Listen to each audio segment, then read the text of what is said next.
Well, thank you so much, Jane. I just have to echo how humbling it is to be considered in this talent field. I mean, goodness, I neurology, I can hardly pronounce it, and I have a degree from the university in Fairbanks. So, but I have to say that I have especially come to the forefront. My parents are how I first got to Alaska. My father was assigned to Fort Richardson, and it was time for me to go to college. And he gave me a choice of any college in the state of Alaska, and there wasn't a lot of options there.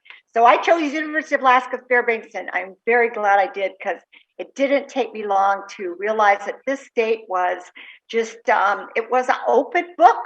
I mean, you could be anything you wanted. I mean, when I first moved to Bethel, I had 6 jobs at one time. And my husband said, how many, when are you going to sleep? How many jobs can you do? But I just couldn't believe it. Anytime I wanted, they needed something and I applied, I got hired.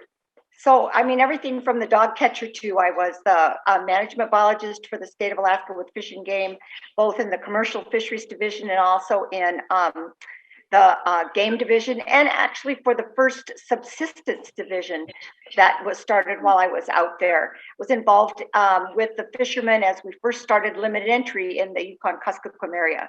Kuskokwim in particular was having lived in Bethel for 15 years, where I met and married my husband, Mike. And he's been the secret to any success I've had. I've got to say, we're really quite opposite, and that is all that's good. Everything's good about that. He has believed in me, and I think the thing that really has been a secret is he's challenged me.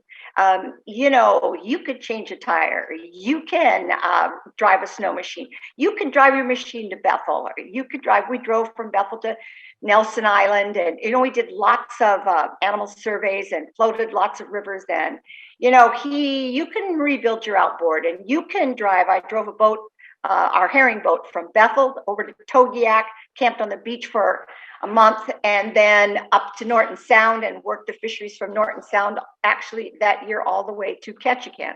So, I mean, I got dumped off in the Kuskokwim Bay and myself in a boat headed towards Bethel. And on the other hand, drove a boat down from Nikolai, 16-foot John boat with a drum of gas, my black lab, and my mom and my grandma.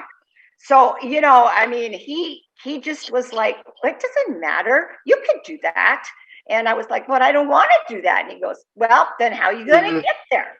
And, it was that kind of challenging and then belief in me that really has been the secret to not just my racing career and the dogs, but being able to take on things that just come up. I said, I think one of the first major challenges was the car accident in '96 on the Nenana Bridge.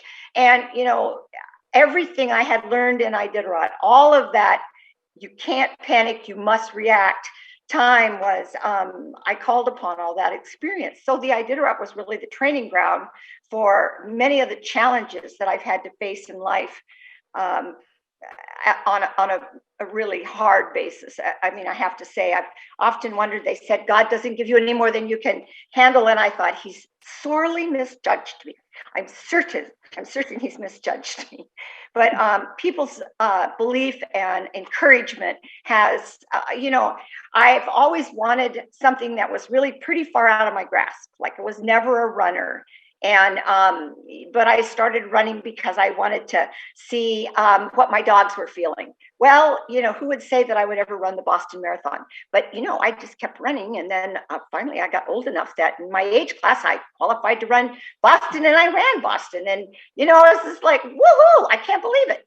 And it was just like that with many of those things. I always wanted something that was very hard to work for, and I think I was gifted in the fact that nothing came easy. I wasn't a natural athlete. I wasn't a natural student. You can probably tell by the way I talk. I jump all around. My focus is all over the place, which is good when you're running dogs. But anything worth having, I had to really buckle down and put my thoughts to it and my faith to it, and those were lessons, those hard lessons on how to survive when things are going wrong, came through the lessons that my mother and father taught me. And many of you are familiar with Ken and Peg Stout.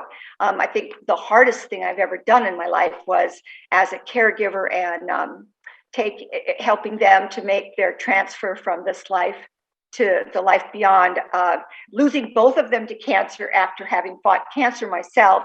It was a very stressful time. And of course, right in the midst of that, the Sockeye fire burnt and took everything that we owned. And it was just one of those deals where, you just can't stop because you won't get anywhere.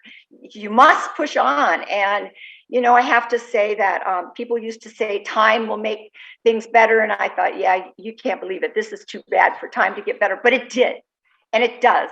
And if you keep taking on and challenging yourself with other things that are out of your reach, it's amazing what new horizons you can discover. And that's what I found now with search and rescue. I have to say a special shout out to the current team that I'm with, Solstice Search Dogs, and I'm working my Yellow Labrador, Phoenix, and supporting other dogs and other teams in the state. And it's really exciting for me to be able to take these skills and then transfer them to something else that gives back to the state, because this state has given me so much. My goal is to try to leave as much as possible behind. And I know that's what my mother did and what she wanted. I mean, Mom taught for 55 years in the classroom. She didn't stop teaching and subbing until she was so far into cancer treatments in her 80s that she wasn't able to do it anymore. That's a commitment to a classroom, and that was what was patterned for me. And on the same note, I have to say that we have one of the inductees tonight, Roxy Wright, that has meant a lot to me. She's mentored me. She may not even realize how much. But when I was looking for the standards and the ethics and the code of sincerity that I wanted to have as I raised dogs, I looked for people that had what Roxy had, which was, and Susan did the same. I wanted to see dogs that had been in the team for long periods of time, that had careers, and I wanted to do it like they did it. And Roxy was definitely one of my role models, even though she might be too modest to accept the praise. She deserves it. On the same note, I'd like to also thank the people of rural Alaska. Bethel, I basically grew up in Bethel. I mean, I met and married my husband. I had my first real jobs there. I had my first dog team there. The real adult friends, Bethel will always be extremely special to me. And Bev Hoffman is in the Hall of Fame and certainly should be. I mean, she was at our wedding, and she's continued to be a friend for years on. And, it was there that I knew Janet Kaiser, Pete's mom. She was at my wedding before Pete ever had a father. And, I see the young people coming up in the sport.